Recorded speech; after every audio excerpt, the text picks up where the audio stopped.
Researchers at the University of Illinois Chicago have received $2.98 million from the National Institutes of Health to study a healthy eating program to address high blood pressure in Black women. The study will test a 12-week program that combines grocery delivery, cooking classes, and health and nutrition education.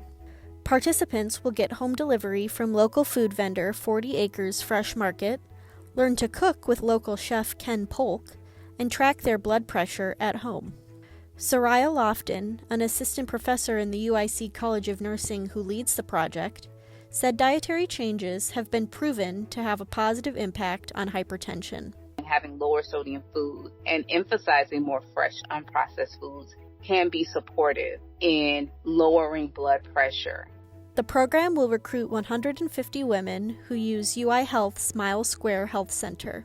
The hope, Lofton said, is to also test how these initiatives can be integrated into standard hypertension care at the clinic. Learn more at today.uic.edu.